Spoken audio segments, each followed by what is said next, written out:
Première halakha, chaque année, quand on vient allumer les nérotes de Yom Kippour, il y a une marloquette dans les poskim. Est-ce qu'on allume avec bracha ou est-ce qu'on allume sans bracha? Chaque année. Les maaseh, la plupart des poskim, ils disent allumer avec bracha. Mais il y a une marloquette.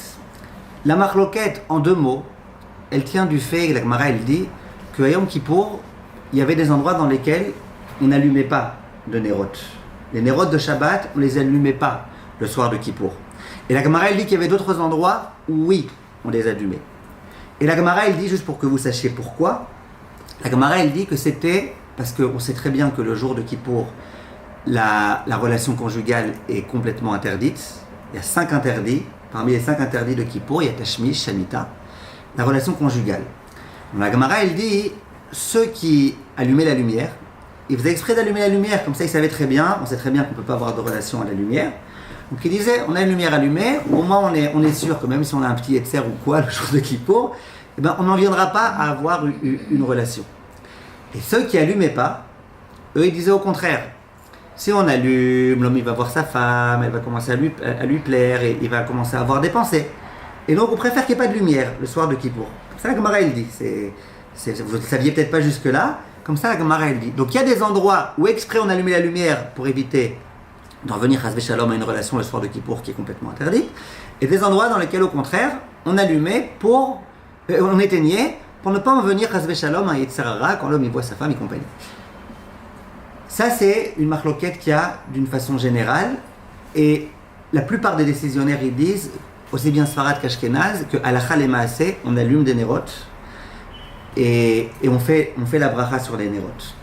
Cette année où ça tombe un Shabbat, là d'après tout le monde, on fait la bracha, parce que même si tu dis qu'en soi, pendant Kippour, il n'y a pas de raison d'allumer une bougie et d'eau, mais Shabbat, ça, oui, il y a une raison d'allumer. Ça, c'était le premier point important. Alors qu'est-ce qu'on fait? On fait Yom Kippourim, c'est tout. Shabbat et Yom Kippourim, Shabbat et Yom Kippourim. Exactement. On fait Shabbat et Yom Kippourim. Exactement. Deuxième point important. Cette année, on va avoir un grand problème. C'est que comme Kippour, ça tombe un Shabbat, plus précisément comme Shabbat va tomber un Kippour, on ne pourra pas faire le Kiddush. On sait très bien que le Kiddush, c'est une mitzvah deoraita. Le Kiddush, en général, on prend un verre de vin et on fait le Kiddush. Et dans le Kiddush, on a la kavanah de s'acquitter de la mitzvah de Zachor et Yom HaShabbat Lekadsho. Cette année, il n'y aura pas de Kiddush puisque c'est Kippour. Alors Chachamim, ils demandent et ils insistent sur le fait que dans la tfila de Harvit, quand on va mentionner dans les paragraphes liés au Shabbat, quand on va dire le Ve'et HaShabbat Hazeh, ouais, on va Beyom HaShabbat Hazeh, Vatitenanu Hashem Lokenu et Yom HaShabbat Hazeh, à chaque fois on va mentionner le mot et Yom HaShabbat Hazeh, Retzenam Yimnuchatenu, avoir la kavana de se rappeler de se souvenir du jour de Shabbat, d'accord? Parce que Meikar Adin Mideoraita, c'est pas obligé qu'il y ait un verre de vin pour faire le Kiddush. Mideoraita, l'essentiel c'est de se souvenir du Shabbat. Zachor et Yom HaShabbat Lekadesho. Souviens-toi d'être Mekadesh le jour de Shabbat. Donc, et si quelqu'un a oublié pendant la Hamida, ben c'est pas grave. Après, qu'il mentionne le jour de Shabbat, ou quand il va dire Shabbat Shalom à son mari, quelle est la kavana de se souvenir du jour de Shabbat. Le mieux, c'est quand on va faire la tfila, dans la tfila de se souvenir de cette chose-là. D'accord? Et avant le Kaddish, au Bet Knesset, même à la maison, on va dire Veshamru Bnei Israël et Shabbat, la sot à Shabbat et Dorotam Beritolam, un peu le texte qu'on récite dans le Kiddush. Vous dites à la maison? Aussi, ouais, non, le texte, avant, quand on fait Arvit, si vous faites Arvit chez vous à la maison, ou au Bet Knesset, on va dire, regardez, il y a écrit ici, si c'est Shabbat, on ajoutera Veshamru Bnei Israël et Shabbat, la sot à Shabbat et Dorotam. Donc là aussi, c'est un très bon endroit, si vous voulez, où vous pouvez avoir la kavana d'être Zocher et Yom HaShabbat. Maintenant, chez les Ashkenazim, quand Kippour tombe un Shabbat, on ne dit pas Avinu Malkenu. Tous les Avinu Malkenu, on ne les dit pas, parce que Shabbat, on ne fait pas de demande personnelle, et Avinu Malkenu, c'est des demandes. Et donc, on ne fait pas Avinu Malkenu. Au passage, on gagne 3/4 d'heure de temps, parce que chez Sfaradim, Avinu Malkenu, ça va très très vite, mais chez les Ashkenazim, ça peut être très très long. Chaque Avinu Malkeinu, ça peut être Avinu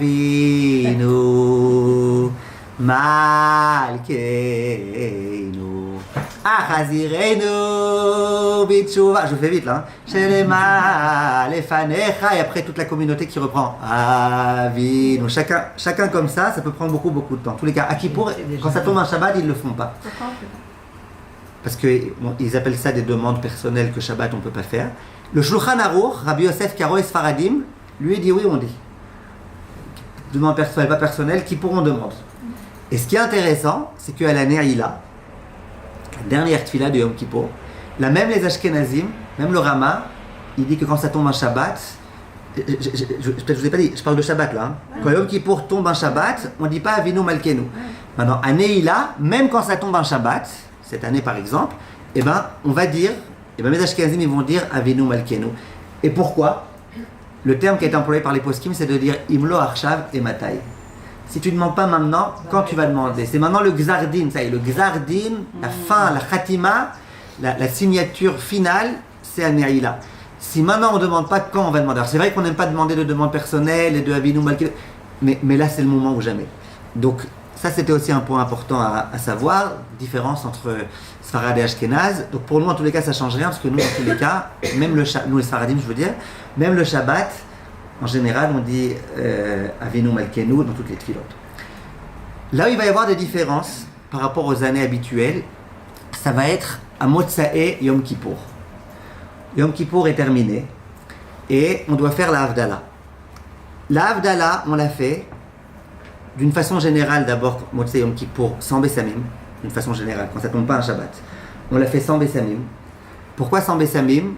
Le but des herbes odoriférantes, c'est de dire, on a eu une Neshama Yetera, une âme supplémentaire. Cette Neshama Yetera, elle nous quitte, ça va être la Rema. Et maintenant, on doit au moins réconforter notre âme en lui donnant le profit matériel le plus grand de l'âme, Kaviachol. C'est quoi le profit matériel le plus grand de l'âme? C'est les herbes odoriférantes. Il est écrit Kol HaNeshama Te'alelia Alléluia. De quoi la Neshama elle profite? D'une bonne nourriture? Non. De quoi elle profite? Des Bessamim, des herbes odoriférantes. Or, à Yom Kippour, étant donné qu'il y a la difficulté du haïnouï, du fait qu'on ne doit pas manger ça, on ne peut pas boire, il y a moins de Neshama Yetera qui vient. Donc en général, quand on finit Yom Kippour, on fait une Havdalah sans Bessamim, premièrement. En général, pour l'instant je parle en général, après j'arrive à cette année. Deuxièmement, il y a une autre différence. C'est que d'une façon générale, dans la Havdalah, on ne peut faire la bracha sur le nerf, sur la bougie, que si cette bougie, elle était allumée depuis la veille de Shabbat. Depuis la veille de Kippour, excusez-moi. La veille de Kippour, on allume une bougie de plus de 24 heures. Allumer une de 48 heures, comme ça vous êtes tranquille. On allume une bougie de 48 heures. Elle est restée allumée pendant tout Kippour. Et Motsei Kippour, quand on fait la Havdalah, on fait Boré Meoré à Esh. La bougie de l'Havdalah, on l'allume de là-bas? Par exemple, ou alors vous faites même que sur cette bougie, peu importe. Ah, on n'a pas besoin de la bougie tressée. C'est pas obligé qu'elle soit tressée, ou alors vous pouvez l'associer à celle-là. En tout cas, il faut que ça vienne d'un feu qui a déjà été allumé avant Yom Kippour. Ce qui n'est pas le cas le Motsei Shabbat. Le Motsei Shabbat, on allume une bougie et on fait la Havdalah. Quelle différence? Je vous avais déjà expliqué, je pense, une fois. Si vous voulez, je vous le réexplique en une minute. Quelle différence? La différence, c'est que le Motsei Shabbat, pour quelle raison on allume la bougie? Pour se souvenir du feu qui a été créé, qui a été découvert par Adam Arishon, le Motsei Shabbat. Samedi soir, on allume un feu, on imite Adam Arishon qui a lui aussi allumé un feu samedi soir, et on fait la bracha. C'est quoi le problème? C'était pas allumé depuis vendredi, alors quel rapport? Adam Arishon non plus, c'était pas allumé depuis vendredi.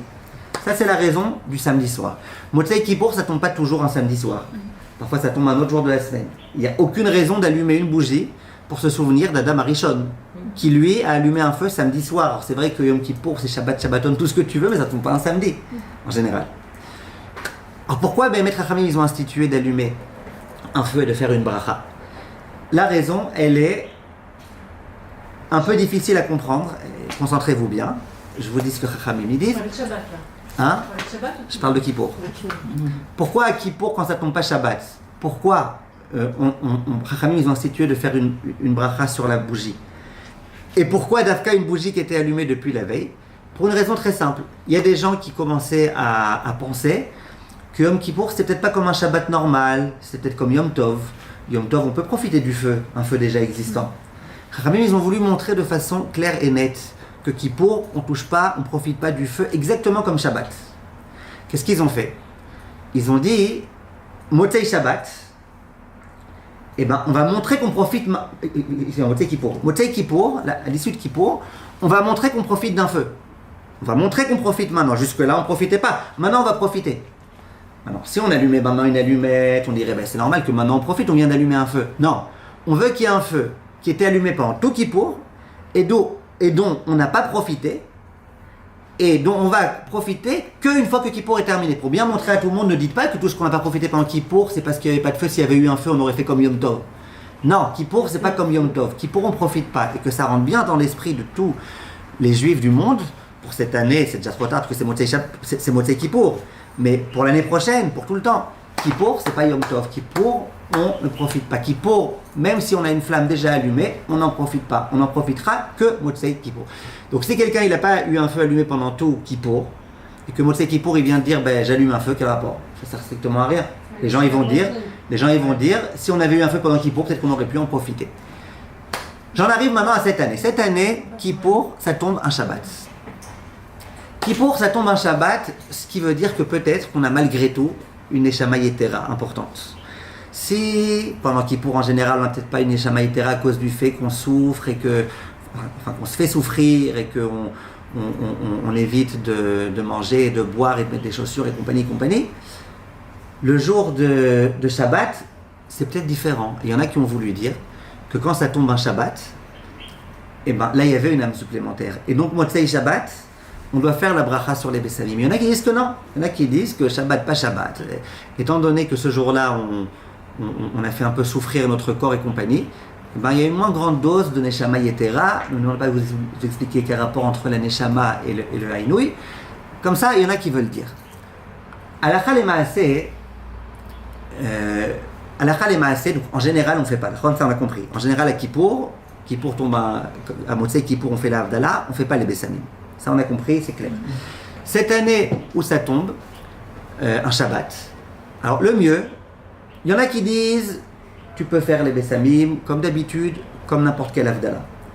Le Kaf HaChaim, il dit, non, j'ai un peu peur. J'ai un peu peur de quoi? Est-ce qu'on est d'accord que, si maintenant, par exemple, vous nous amenez du jardin à un truc qui a une bonne odeur, est-ce que vous êtes d'accord que j'ai le droit maintenant de faire la bracha? Et vous aussi, on a tous le droit. Il n'y a pas de bracha levatala dans la bracha de Boré, Isbe Besaim, à moins que tu sens pas. Mais si tu as l'odorat, il n'y a pas de bracha levatala. Donc quel est le problème? Tu amènes de la menthe, tu amènes du myrte, du hadas, et tu fais la bracha. C'est quoi le problème? Pourquoi on fait maintenant un pile-poule pendant 3 quarts d'heure? Dis-toi que tu veux profiter, et puis voilà. Il n'y a pas de problème. Tu me dis, mais il n'y a peut-être pas de Neshama Yetera. Aujourd'hui non plus, on n'a pas de Neshama Yetera. Et pourtant, si aujourd'hui on veut se consoler du 7 octobre et chacun faire une petite bracha de Bessamim pour un tout petit peu réconforter notre âme autant qu'elle peut, eh ben on devra faire une bracha. Pourquoi on n'a pas le droit de... C'est quoi la réponse, Vergèle, c'est quoi la réponse? La réponse c'est que c'est peut-être une afsaka, un efsek. C'est peut-être un efsek. Vous suivez? C'est peut-être un efsek. Pourquoi? Je vous rappelle comment ça marche la Havdalah. Dans la Havdalah, je prends un verre. Je fais Baruch Ata Hashem, Boré Peri Agefen. Pour l'instant, un kol besséder. Je ne bois pas. Après, je fais la bracha de Yavne, Yain, Bessamim, Ner. Après, je fais la bracha de Bessamim. Si la bracha de Bessamim, elle a sa place ici, c'est pas une interruption entre le Boré Peri Agefen et quand tu vas boire dans 2 minutes. Mais si elle n'a rien à faire ici, c'est une interruption. Vous comprenez la nuance? Donc, beaucoup de poskim, ce qu'ils recommandent de faire, ils disent prends des Bessamim. Fais la Havdalah sans les Bessamim. Baruch Ata Hashem Elokeinu Melech HaOlam Boré Peri Agefen. Passe directement au ner. Baruch Ata Hashem Boré Meoré Haesh. Baruch Ata Hashem Amavin Ekoyesh Lechol Uvenor Lechosher Uven Israël Ha'amim. Bois un peu de ton verre de Havdalah. Et après, tranquille, tu prends des herbes odoriférantes. Baruch Ata Hashem Elokeinu Melech HaOlam Boré Israël Bessamim. Comme ça, t'es tranquille d'après tout le monde. Même s'il ne fallait pas faire cette bracha parce que Shabbat n'est pas de Neshama Yetera, de la même façon qu'avec Kippour, tu me permets de boire, tu me permets de manger, tu me permets aussi de faire des brachot sur ce profit. Maintenant, pour le nerf, pour le ner,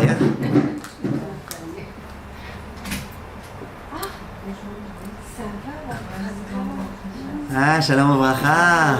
40 minutes d'autobus. J'ai fait la moitié de ma prière à l'arrêt. Et il sera Ça s'est bien passé? On a prié pour vous la semaine dernière. On espère. On ne sait pas. Non, c'est bon, c'est bon. Non, non, c'est bon. C'est bon, c'est bon. Non, merci. Maintenant, j'en reviens au ner. Chaque année, si quelqu'un vient me voir et qui me dit j'ai pas de ner allumé depuis l'entrée de Kippour, j'ai pas, ben, je vais dire va demander au voisin, il doit avoir une veilleuse. J'ai pas de voisin, il y a eu un ouragan, tous les feux se sont éteints. Est-ce que je peux maintenant, Motzei Yom Kippour, frotter une allumette, allumer, faire la bracha? Qu'est-ce que je répondrai? En général, Motzei Kippour, je dirais non, ça sert à rien. Maintenant, cette année, tu sais quoi? Tu sais quoi, d'accord, ok. T'as pas eu le mérite d'allumer une lumière avant Yom Kippour. T'as pas eu le mérite. L'institution d'allumer un air en l'honneur de Kippour, tu l'as pas fait. Mais il n'empêche que c'est Motzei Shabbat. Et tout Motzei Shabbat, samedi soir, en souvenir de Adam Arishon, on allume un feu. Donc, je vous recommande, et j'insiste sur cette recommandation que vous reteniez pas que la conclusion finale en cas de a posteriori. Bien sûr, allumer une veilleuse. On préfère faire la bracha, les coulées alma, que ça couvre et Kippour et Shabbat. Si c'est un feu qui a été allumé depuis la veille de Kippour, on a tout couvert. Donc, essayez d'allumer un feu. Si vous n'avez pas, essayez d'aller chez un voisin si vous pouvez. Maintenant, Si le voisin il a utilisé ce nerf. Pas grave. Ah, ok. Tant qu'il est encore allumé, on peut s'en servir 1000 fois. Et si vraiment il n'y a pas de voisin, cette année, on pourra quand même faire la bracha, parce que cette année, ça tombe Motzei Shabbat. Ça, c'était les brachot,